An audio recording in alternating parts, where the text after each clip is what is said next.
titulares. Ambiente anunció acciones contundentes e inmediatas ante denuncias de pirotecnia en Galápagos. Hasta el domingo 7 estará suspendida la circulación nocturna en la cuenca Jirón Pasaje.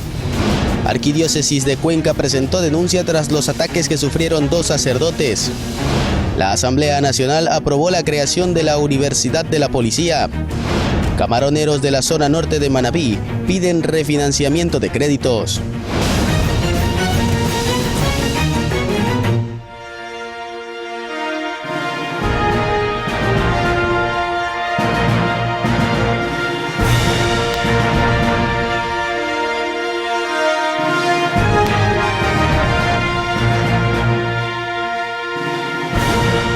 Hola, ¿qué tal? Buenos días, televidentes de Ecuador y el mundo. El presidente de la República, Daniel Noboa, cumple agenda en la provincia de Manabí desde ayer. En este sentido, para hoy tiene previsto en Puerto Viejo una mesa de seguridad en las instalaciones del ECU 911. Posterior, Noboa liderará el encuentro con alcaldes de las provincias de Manabí, Santo Domingo de los Áchilas y Galápagos. Aquí iniciamos Noticias Ormar. Mucha atención. La ministra Mónica Palencia anunció que se están alistando 5 nuevas preguntas para la consulta popular ofrecida por el presidente Daniel Noboa. Es decir, estas interrogantes se agregarán a las 11 ya propuestas. El presidente, que es muy receptivo a las inquietudes ciudadanas, me acaba en este momento de dar una instrucción muy precisa. 5 preguntas más, por lo menos, van a ser presentadas también. Entonces, él está, obviamente, con él vamos a discutir cuáles serían esas preguntas, porque no quiere saturar a la sociedad guayaquileña. Y entiéndanme algo, en lo político nosotros buscamos comunicar de una manera muy fácil, que las preguntas sean entendibles. No, o sea, no estamos corrigiendo, yo quiero aclarar algo. Se le está preguntando a la ciudadanía para que ejerza su poder directo y nos diga un sí y un no claro. No nos enredemos en aspectos de técnica, que en este momento estamos asfixiados con un tema de seguridad. Esto es político, esto es el empoderamiento de la ciudadanía. Eso le estamos pidiendo que nos ayude la Corte Constitucional. A ver, yo quiero ser siempre en positiva. No me gusta empezar a especular con los si no hubiera pasado tal cosa. Daniel Noboa no necesita hacer una consulta para legitimarse. Daniel Noboa tiene 38 días de ser elegido presidente. Y ahora les contamos que el ex vicepresidente de la República, Jorge Glass, relacionado con el delito de peculado en el caso de reconstrucción de Manabí, presentó una demanda de recusación contra el juez de la Corte Nacional de Justicia, Luis Rivera, la mañana de este miércoles 3 de enero. Por sorteo, la causa recayó en manos del también juez penal Byron Guillén.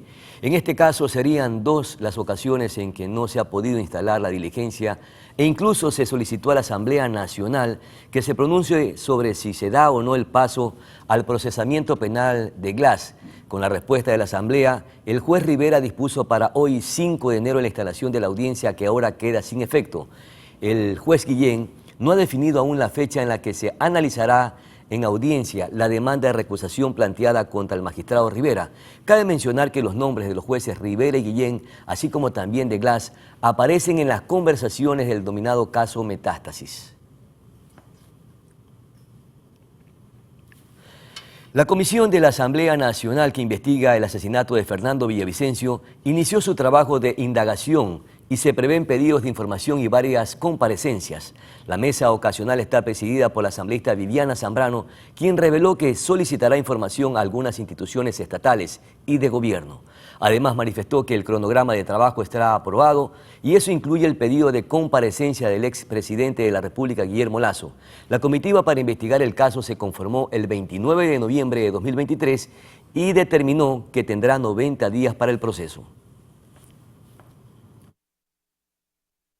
Tenemos 90 días de plazo, teniendo en consideración de que ya han pasado 30. Estamos apresurándonos, por eso hoy mismo estamos ya solicitando información. Vamos a revisar la información y comenzamos las comparecencias. La investigación comienza con el comandante de la policía, con los que, como se dice, el grupo que tenía planificado la seguridad de Fernando. Entonces vamos a comenzar con el Ministerio del Interior, Comandancia de la Policía, dentro de las comparecencias, expresidente y presidente de la República. Y hablando de Fernando Villavicencio, su abogado del equipo de seguridad reveló que el actual comandante general de la policía conocía del alto riesgo del entonces postulante a la presidencia y no optó para evitar el asesinato.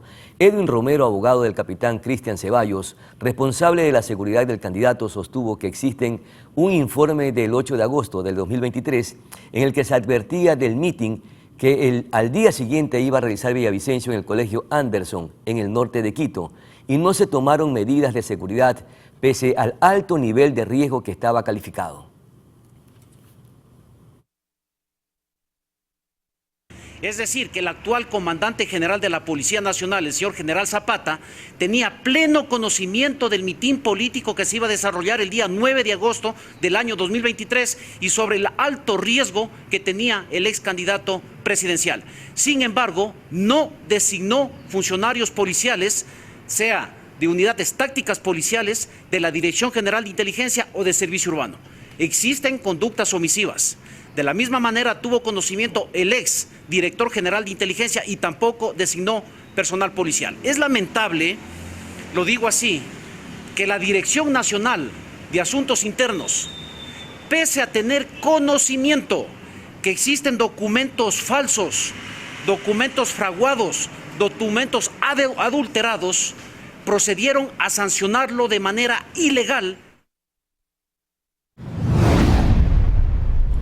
La Comisión de Fiscalización solicitó a Contraloría un examen especial a jueces y fiscales de todo el país para conocer si se incrementaron o no su patrimonio.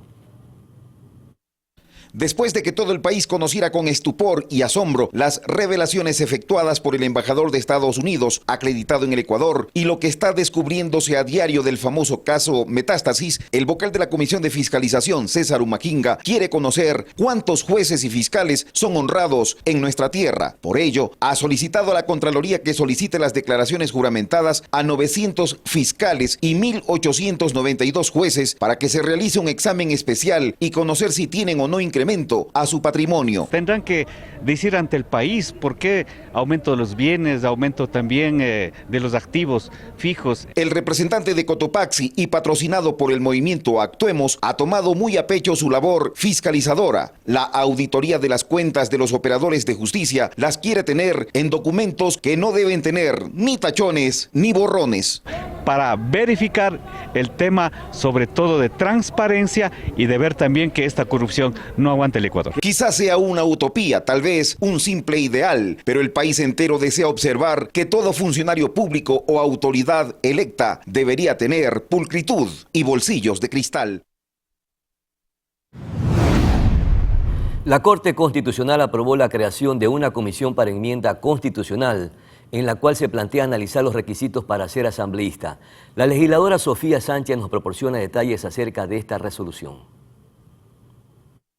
Así es, fue una excelente noticia. Teníamos algunas dudas en que la Corte apruebe porque habían dicho que podría ser inconstitucional o regresivo en derechos o un poco dejar a un lado el derecho de participación que tienen todos los ecuatorianos a ser candidatos al solo tener dos requisitos aquí, que era 18 años de estar en el goce de los derechos políticos. Y con eso se creó la Comisión Ocasional de Enmiendas Constitucionales que nos va a permitir dar tratamiento a esta enmienda. Hoy día tenemos una sesión en la que yo voy a plantear que este proyecto se priorice y dentro de los 180 días pueda estar listo, esperando que las distintas bancadas del legislativo lo aprueben. Podrían haber ciertas modificaciones, hay que estar apegados a lo que dijo la Corte Constitucional, es decir, no extendernos en más requisitos, sino más bien normas bien los que están. ¿Qué hemos dicho? Experiencia, probidad notoria, capacitación y formación justificada, que son temas que pueden acoplarse, algunos dicen tercer nivel, pero eso sí podría ser regresivo. La Asamblea Nacional aprobó la creación de la Universidad de Seguridad Ciudadana y Ciencias Policiales. La iniciativa fue aprobada con 81 votos a favor. Además, se conoció que la nueva institución tendría autonomía académica, financiera y administrativa.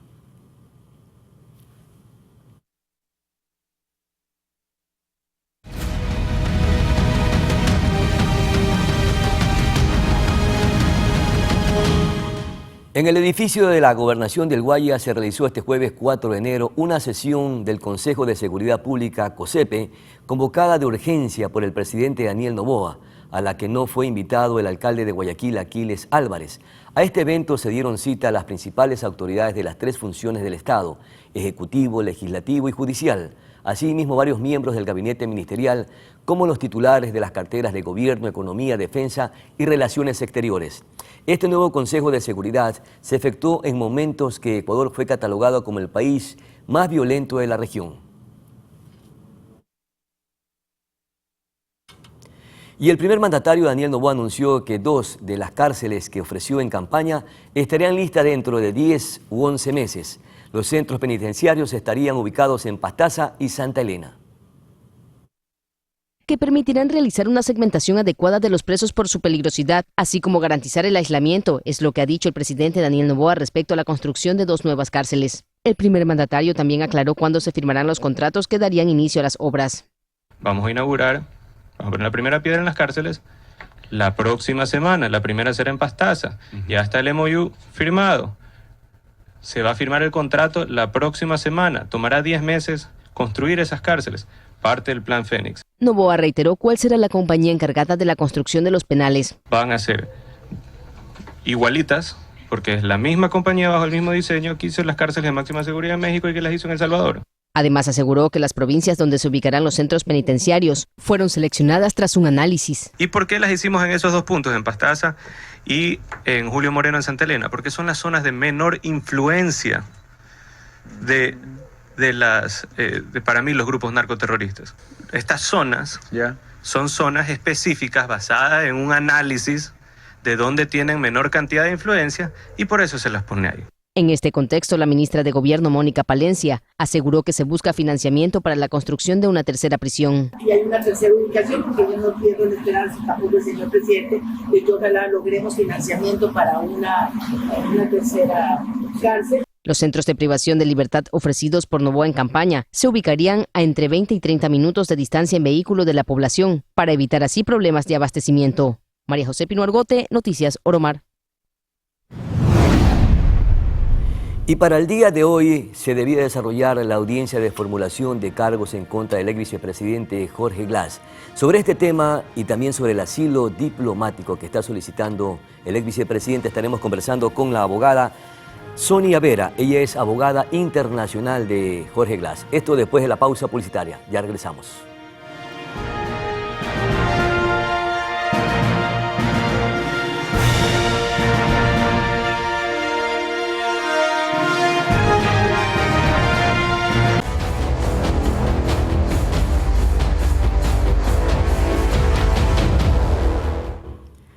Y mucha atención porque la ministra Mónica Palencia informó esta madrugada la captura de Fabricio Colón Pico Sánchez, alias Capitán Pico, señalado como el que estaría detrás de un plan para atentar contra la vida de la fiscal general del Estado, Diana Salazar.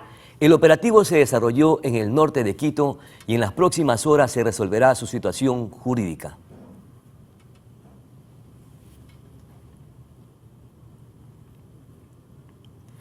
Y la Agencia de Regulación y Control de Vigilancia Sanitaria detectó 2 productos contaminados con plomo. La investigación a los alimentos continúa. La Agencia de Regulación, Control y Vigilancia Sanitaria, ARCSA, analiza productos que se comercializan en Ecuador para detectar la posible presencia de plomo. En este contexto, se han tomado 72 muestras a más de 900 productos y se ha detectado dicho metal en 2 de ellos. Estos son morcilla tipo 1 embutidos Oro, fabricada por la empresa Integración Avícola Oro, y la premezcla para preparar conos sabor a vainilla, marca Bakels, del fabricante Bakels Ecuador. Para este producto y los demás productos se han dispuesto el retiro inmediato del mercado, la inmovilización adicional a las sanciones que pudieran ameritar luego del cierre del proceso sancionatorio. Las acciones por parte de la ARCSA iniciaron desde que la Administración de Alimentos y Medicamentos de Estados Unidos alertó sobre la presencia de altas concentraciones de plomo en ciertos lotes de puré de manzana y canela de una marca producida por Ecuador. Es a partir de la alerta que emite la FDA con fecha 28 de octubre del 2023 que se inician los estudios de laboratorio para este tipo de productos, de condimentos y otras especias, específicamente la especia canela. Al momento se ha evidenciado que la empresa Astrofood, con su producto Guanabana, únicamente se confirma que por exámenes de laboratorio son 3 los productos que estuvieron contaminados con plomo, los cuales dentro de su fabricación tenían canela.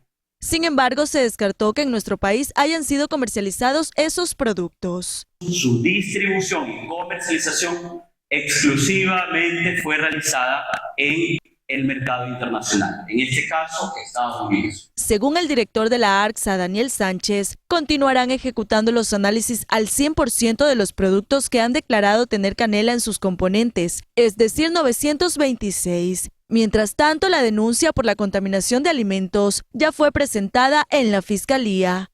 Tania Loor, Noticias Oromar. Diversos colectivos ciudadanos plantean la desaparición de los partidos políticos, ya que aseguran que son los causantes de la corrupción en el país. Un expresidente del Tribunal Supremo Electoral y un ex legislador coinciden en esta propuesta. La propuesta de la lucha contra la corrupción suma más aliados que con conocimiento de causa apuntan directamente el dedo en la llaga para revelar cuál es la fuente primaria en donde surge la corrupción en el Ecuador. La famosa partidocracia es, a criterio de Carlos Aguinaga, expresidente del Tribunal Supremo Electoral, la cuna maliciosa donde nace, crece y se reproduce este mal, amparado y aupado en organizaciones políticas que creen que la actividad política va de la mano con la corrupción. Sin temor a equivocarse, ha señalado que para sanear el sistema democrático hay que empezar por el principio. Si no se cambia el sistema de partidos políticos, el sistema de origen, donde nacen todos los males de la institucionalidad democrática, no ganamos nada. En igual forma, opina el exdiputado Jorge Moreno, quien señala que frente al daño moral causado por los partidos políticos, de los que se salvan muy pocos dirigentes, son los causantes de la deformación de los gobernantes, cuya talla y nivel ético son cuestionados. Hemos conocido que existe en el Ecuador la llamada partidocracia corrupta, en la que están involucrados todos los partidos políticos, desde mi punto de vista, sin excepción. Por lo tanto, yo considero que deben desaparecer todos los partidos políticos. Creo que son cerca de 270 a nivel nacional, provincial y cantonal. Aguinaga apunta a redefinir el tema de las designaciones de candidatos, los cuales deben ser postulados a través de elecciones internas, pero no de las que hemos visto últimamente, que, recordó, violan el artículo 108 de la Constitución. El experto en temas electorales define con total precisión qué son en realidad las elecciones primarias. Elecciones primarias cerradas significa que los militantes del partido, ¿no es cierto?, van y eligen quienes dirigen el destino de cada organización política. Ambos entrevistados también apuntan sus cuestionamientos a las actuales autoridades electorales que dicen representar a los partidos políticos, convirtiéndose en juez y parte de procesos comiciales que no gozan de la real transparencia que siempre han pregonado. Aguinaga propone una conformación mixta del CNE, en el que de los 7 miembros, 4 sean escogidos por la sociedad civil y 3 de las organizaciones políticas, posibilitando otorgar la claridad, diafanidad, nitidez a los procesos comiciales para brindar realmente pulcritud en los resultados que se obtengan y no existir la más mínima duda de que se irrespetó la decisión del soberano. Ante las denuncias de uso de pirotecnia en Galápagos por parte del GAT municipal de Santa Cruz, la ministra de Ambiente, Sade Fixi, detalló en un comunicado las acciones emprendidas al respecto, en donde destacó la evaluación de los posibles impactos en el ecosistema. En el comunicado, la funcionaria indicó que luego de identificar un vacío legal que sí permite cierto tipo de pirotecnia, planea la reestructuración de la normativa legal para prohibir todo tipo de material explosivo. Los camaroneros de la zona norte de Manabí aprovecharon la visita del presidente de la República, Daniel Noboa, a Portoviejo, para pedirle que les ayude refinanciando los créditos que han recibido, ya que por el bajo precio del camarón vienen sufriendo pérdidas económicas que no les permiten pagar. El pedido puntual es: nosotros necesitamos reestructura de nuestros créditos. Hoy en día el CFN y Ban Ecuador están ya embargando, rematando las propiedades. Entonces nosotros pedimos que se nos reestructuren nuestras deudas, ¿sí? Que nos den un mayor plazo, que nos den 2 años de gracia total para nosotros poder empezar a pagar nuestros créditos. Entendemos que el problema básicamente es por el precio internacional del camarón, pero dentro del Ecuador nos pagan a $1 la libra de camarón promedio, cuando el costo productivo de nosotros está entre $1.10 y $1.30. Entonces estamos perdiendo entre 30 y 40 centavos por libra producida. Entonces, obviamente tenemos que mantener nuestras familias, trabajadores. No podemos pagar en este momento los créditos, las cuotas que tenemos vencidas. La plataforma de atractivos y corredores seguros se encuentra entre los planes del Ministerio de Turismo para 2024 y estarán ubicados en 3 puntos del país. El Ministerio de Turismo presentó su plan para el 2024 este 3 de enero en un evento en el que participaron autoridades del gobierno, de los municipios y representantes del sector. El titular de la cartera de turismo, Nils Olsen, señaló los resultados que se han obtenido para la industria como la turística, que va de a poco surgiendo con beneficios para el país. Necesitábamos medidas urgentes para poder tomar un poquitito de aire y poder salir adelante. Todos saben que la industria del turismo y la gente que forma parte del sector turístico es completamente resiliente, pero siempre necesitamos un empujoncito de parte del sector público, del ejecutivo, para poder salir adelante. Olsen comentó que en términos de promoción, el Ecuador ha logrado regresar a todos los eventos importantes de turismo y del mundo y así dar a conocer lo que es como nación y que se tiene para los turistas extranjeros. Trabajamos en créditos para el sector. Hay que recordar que el 90% de la industria del turismo, de catastro del Ministerio de Turismo, son micro, pequeñas y medianas empresas en nuestro país. Logramos sacar con Ban Ecuador un crédito al 5%, 10 años plazo, créditos hasta $20.000, que el día de ayer ya superamos los $8 millones colocados en todas las provincias de nuestro país. Mientras que para el subsecretario de Desarrollo Turístico, Carlos Orozco, el desarrollo de productos y el impulso de los destinos turísticos es una labor que se mantiene y que se fortalecerá desde la cartera del Ministerio de Turismo. Del plan integral de asistencia turística. Desde el año 2016 contamos con esa herramienta y muchos de ustedes que lo conocen, lo han aplicado, seguramente con algunas de las herramientas que tiene este plan, se preguntarán ¿y cómo ha servido? 26 ferias, la creación de 3 corredores seguros y el desarrollo de una plataforma de atractivos turísticos conforman el plan de la cartera de Estado este 2024, que preveían que los ingresos del sector hayan cerrado en 2023 con $5.600 millones. Agregaron que los 3 corredores estarán ubicados en las provincias de Santo Domingo, en el norte del país y en el centro de la región Sierra.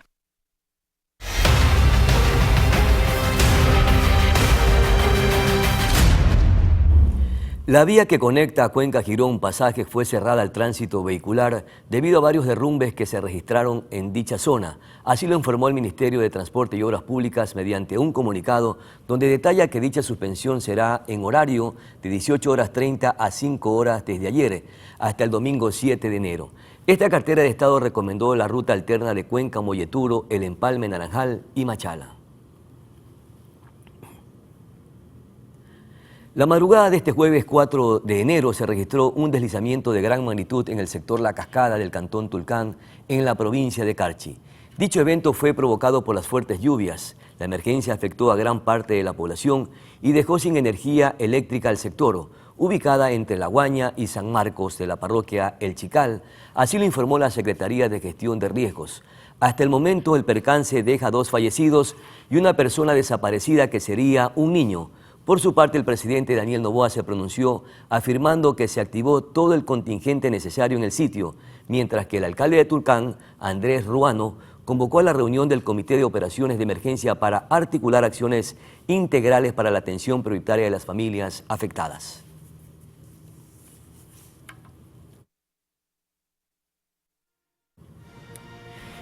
Y vamos a la pausa publicitaria, pero después de aquello estaremos conversando con Sonia Vera, abogada internacional de Jorge Glass. Hoy debía desarrollarse una audiencia de formulación de cargo precisamente en contra del ex vicepresidente.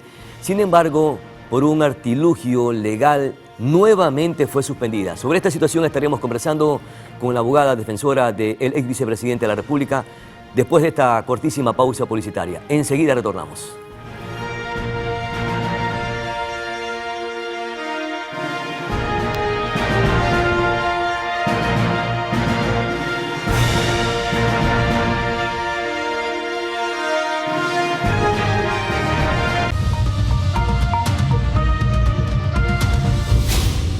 Y para el día de hoy se tenía prevista desarrollar la audiencia de formulación de cargos por el caso de reconstrucción de Manabí en contra del ex vicepresidente Jorge Glass. El juez Luis Rivera señaló la audiencia de formulación de cargos para el día de hoy por presunto peculado. Recordemos que esta audiencia debió realizarse el 6 de septiembre de 2023, pero fue suspendida porque su abogado defensor se excusó alegando que tenía problemas de salud. Y hoy nuevamente se ha pospuesto esta audiencia. Para tal efecto nos acompaña Sonia Vera, abogada internacional de Jorge Glass, a quien le damos la bienvenida. Muchísimas gracias, doctora, por atender esta conversación con Noticias Oromar. ¿Por qué nuevamente se suspende, se pospone la audiencia de formulación de cargos en contra del ex vicepresidente Jorge Glass? Ha presentado un artilugio legal denominado recusación. ¿A qué se debe esto? Bienvenida. No es ningún artilugio legal, es básicamente se está recusando el juez porque él había pedido la autorización a la Asamblea de levantamiento del proceso penal y la Asamblea no levantó, dijo que fue negado la moción que pedía el levantamiento del enjuiciamiento penal y sin embargo el juez está llamando a juicio pese a que no tiene autorización de la Asamblea. Entonces, no es solo esto, también nosotros como defensa técnica en colaboración con la Nacional Siempre, pues nosotros presentamos una solicitud para que cualquier notificación al señor Glass se lo haga a través de los canales diplomáticos porque existe un convenio de cooperación penal, jurídica penal internacional con los Estados Unidos mexicanos y como él se encuentra en estatus de solicitante de asilo diplomático y huésped en los Estados Unidos mexicanos, pues tendrán que utilizar todos los canales y las vías diplomáticas que se establecen en este convenio de cooperación penal. Y la Asamblea, que es un ente eminentemente político, ¿qué injerencia tiene en un proceso eminentemente penal? El artículo 110 de la Constitución Política del Ecuador establece explícitamente que la autoridad competente pedirá a la Asamblea el levantamiento, la autorización para el enjuiciamiento penal. Y es por eso que se está respetando ese procedimiento. El juez Rivera solicitó a la Asamblea que se autorice el enjuiciamiento penal y esa moción no contó con los votos suficientes y por lo tanto no fue autorizado el enjuiciamiento penal en contra del ingeniero Jorge Glass. Es importante que más allá de como usted le dice, leguleyadas, vayamos a lo práctico. O sea, a él lo están inmiscuyendo en un procedimiento penal, en un proceso penal por la reconstrucción de Manabí, básicamente por 2 obras, la carretera Manta-Coliza y el Parque Las Vegas. El ingeniero Jorge Glass era parte del comité de la reconstrucción. Creo que uno de los directores de Oromar también era parte representando al sector productivo. Todas las decisiones del comité eran por una... Nada más, nunca manejaron fondos ni contratación ni absolutamente nada. Y el único que está siendo implicado es mi cliente. Los demás miembros del comité que priorizaban proyectos igual que él no están llamados a juicio. Y esto es una vil persecución. Ya, doctora, ¿qué significa esto entonces? Que con este artilugio que ha presentado sigue dilatando el proceso de comparecencia ante este proceso para defenderse ante los tribunales. No es un artilugio, es un derecho que todas las personas tienen, que cuando creen que un juez reúne los requisitos para ser recusado, pues puede presentar la recusación. Es simplemente leer el ¿Y qué significa esto? ¿Que no va a comparecer entonces ante los tribunales? ¿Y qué significa esto? ¿Que no va a comparecer ante los tribunales para defenderse? El ingeniero Jorge Glass, en derecho. El ingeniero Glass, como le dije, es un perseguido político que está en calidad de solicitante de asilo y huésped en la Embajada de los Estados Unidos mexicanos. Por lo tanto, cualquier intervención judicial a la que se lo requiera tendrá que ser vía los canales diplomáticos. Para eso existe el derecho y existen los procedimientos judiciales pertinentes. Entonces nosotros hemos notificado a las autoridades judiciales cuál es la calidad de mi cliente y en base a qué lo tienen que citar. Entonces, más allá de la persecución judicial, porque no, yo no creo que es un artilugio, es una persecución judicial, porque mi cliente tiene más de 30 investigaciones previas, las cuales debieron 15 ser archivadas hace más de 2 años, porque el tema de la reconstrucción está desde el 2019 y la norma penal establece que las antelaciones previas pueden durar máximo 2 años, ya debió haber sido archivado ese criterio.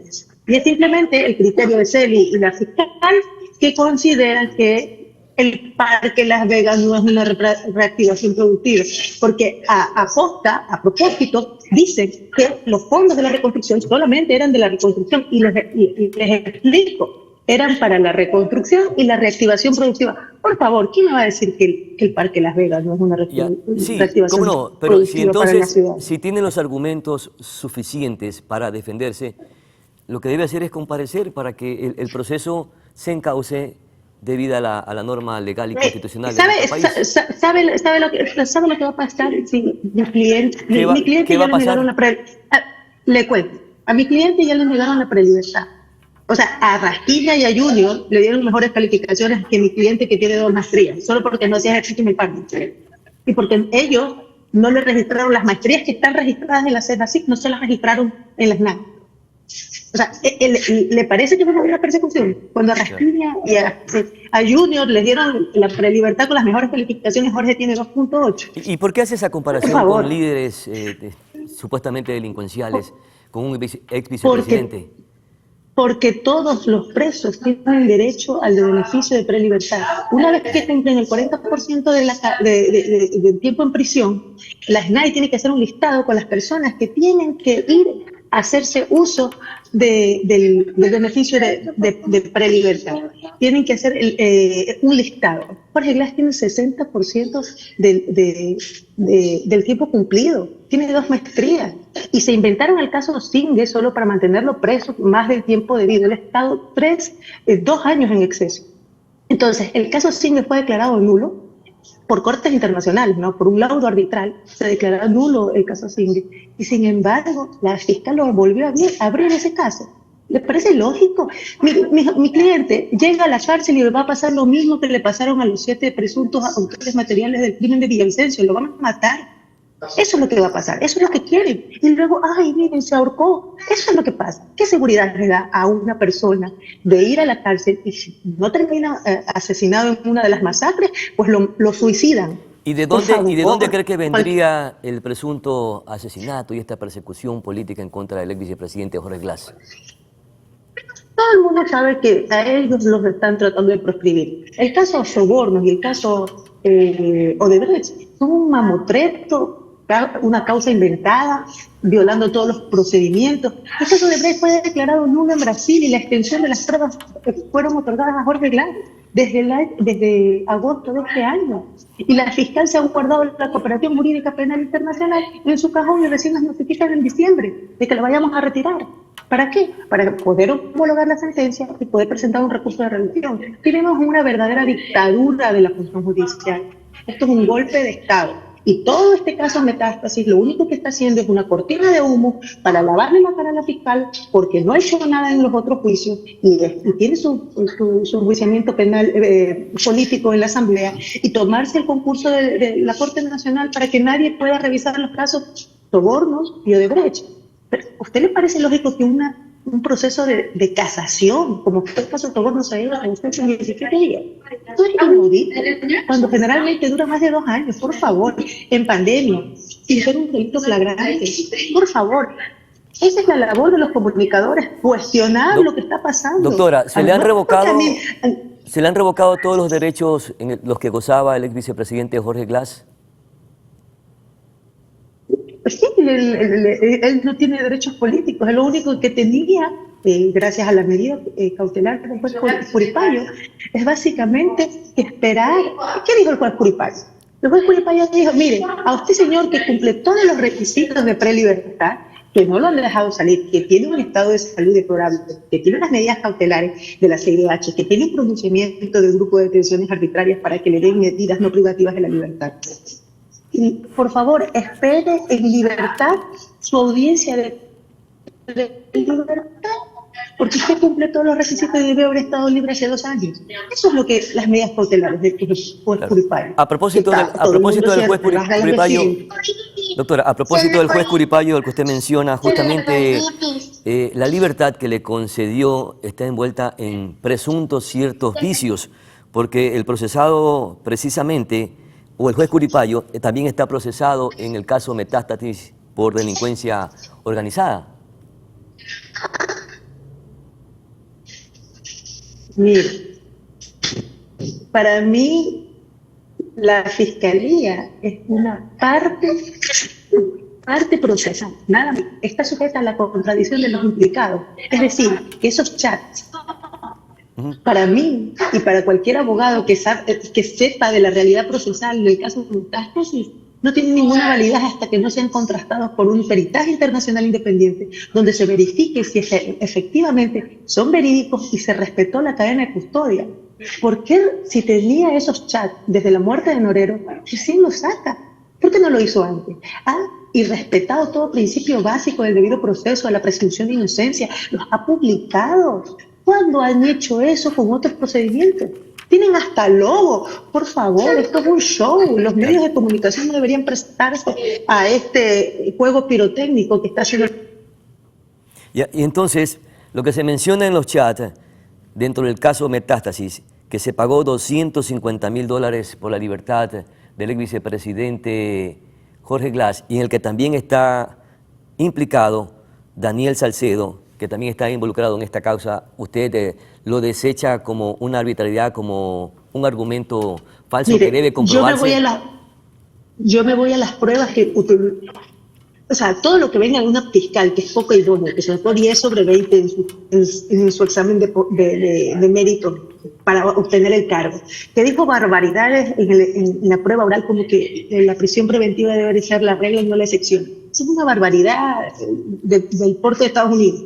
Y que se ha demostrado su plagio, porque pese a que la central le lavó la cara diciendo que era impericia, hay catedráticos y académicos españoles de reconocido prestigio internacional. Uno de ellos revisó 800 tesis donde dice que hay 2 tipos de plagio y que su libro para postular a la fiscalía no es más que un folleto. Esa señora que gaguea y que no sabe responder, yo la quiero ver en el juicio político, yo solo pago para que gaguee un rato en la Asamblea Nacional. Eso es lo que ella le tiene miedo, porque ella no es prueba, no está cualificada para elevar el caso. Y más allá de eso, todas las pruebas... ¿Le parece válido la agresión en contra de Brecht? Se fueron declarados nulos. Doctora, ¿le parece válida la agresión a una autoridad como la Fiscal General de la Nación, que está investigando uno de los casos más importantes para desarticular mafias criminales que están enquistadas en la Administración de Justicia? Yo no tolero la agresión bajo ningún término. Yo creo ¿No cree que lo está haciendo con términos verbales en contra de ella? No, yo simplemente estoy diciendo lo que está documentado. Ella no es idónea para estar en el cargo. Sacó 10 sobre 20 en la calificación de mérito. La oral fue terrible.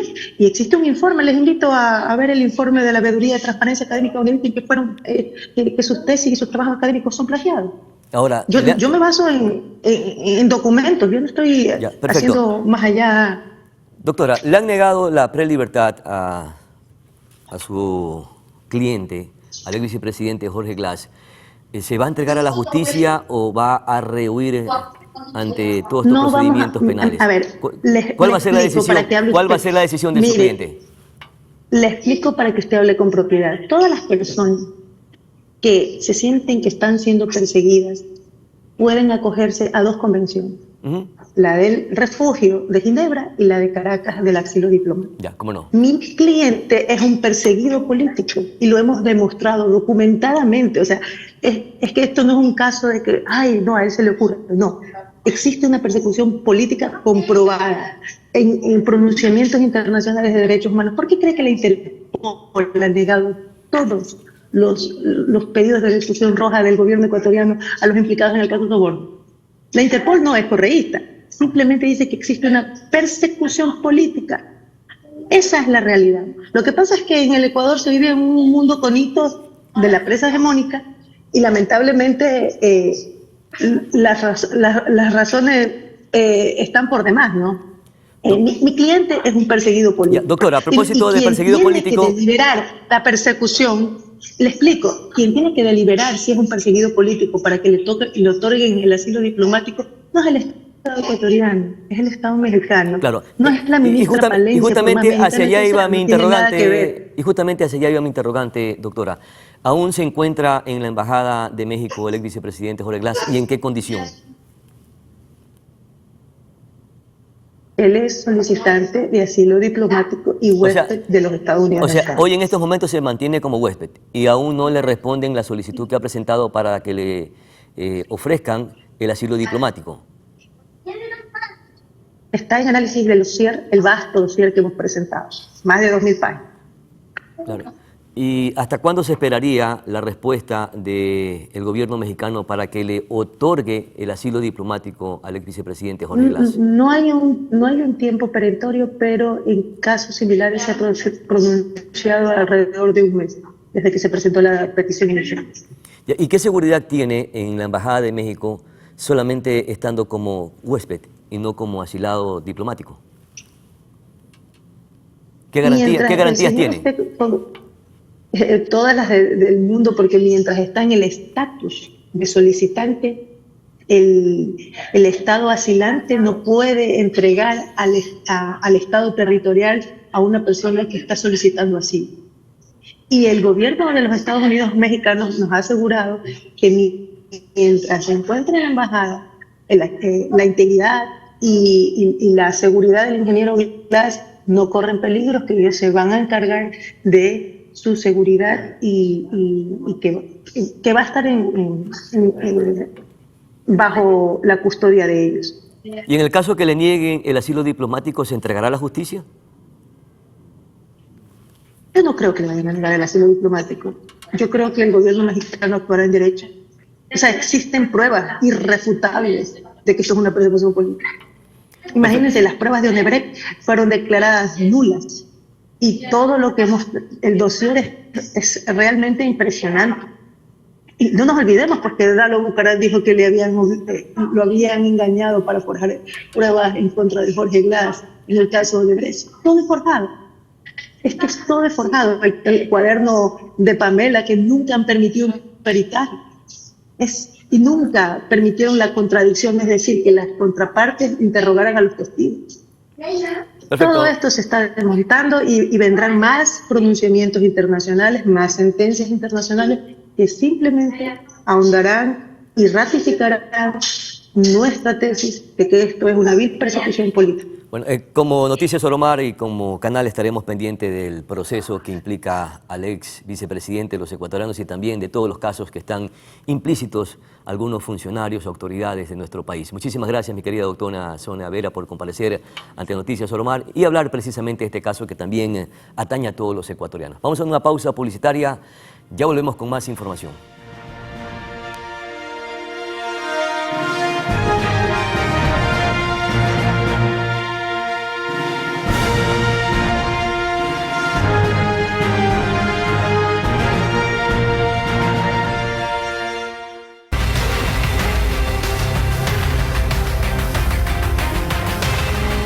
Pasamos a la capital de los manabitas, Puerto Viejo, donde este jueves 4 de enero 2 personas que se encontraban en el parque de la parroquia Colón fueron sorprendidas a balas. Según testigos, un sujeto que se trasladaba en una motocicleta atentó contra los ciudadanos, logrando herirlos. De acuerdo a las autoridades, las víctimas fueron identificadas como Julio G. y Walter Z. Uno de ellos habría recibido el impacto de una pierna y el otro cerca del glúteo. Agentes policiales iniciaron un operativo y lograron capturar a un sospechoso que cargaba un arma de fuego en la vía Santana. Los heridos fueron trasladados a una casa de salud y se descartó que corrieran el riesgo de perder la vida. Tras cometer un asalto, un delincuente resultó con una herida en una pierna. El suceso se produjo en la zona comercial de la ciudadela Miraflores, lugar que fue el blanco del ataque de varios antisociales armados. Ocurrió a medianoche. La actividad comercial es intensa en esa zona de Miraflores, concurrida por su buena fama en la preparación de comidas rápidas. Los delincuentes asaltaron a varios comensales y desataron el caos. Se han querido meter, han robado primero donde la Chinita, al lado del ¿cómo es que se llama? Del Chifa. Hay un local que es de la China, un local nuevo, que es como de helados, cosas así, restaurante de comida gourmet. Ahí se han metido a robar. Los del Manis han visto, o sea, del Cangrejal han visto que le han estado robando a la China y cerraron. El asalto habría empezado en esta calle, conocida por la venta de tacos y hamburguesas. Inmediatamente se pasaron la voz y los dueños de negocio empezaron a cerrar las puertas para que los delincuentes no ingresen en otros locales. Y los otros creo que también cerraron, pero no le dijeron nunca a Taco y Jarro que cierre. No fueron capaces de llamar, no tenían el teléfono, yo no sé qué pasó, pero no le dijeron. Y cuando ya se da cuenta la chica de Taco y Jarro, comienza a cerrar, que el ladrón se le quiso meter por la mampara y por romper la puerta de la mampara, creo, se fue cortando. Ahí es que el man se cojeando, se ha querido subir a la moto, ahí es que lo cogen al man, creo. No es disparo que le han pegado, sino que ella salió todita la gente de los restaurantes, lo han querido linchar ese man. La policía llegó al lugar y logró capturar al sospechoso. Los demás están todos identificados por las cámaras de seguridad, así como las características del vehículo en el que huyeron. Se espera que logren ser capturados en las próximas horas. Cristian Arias, Noticias Oromar.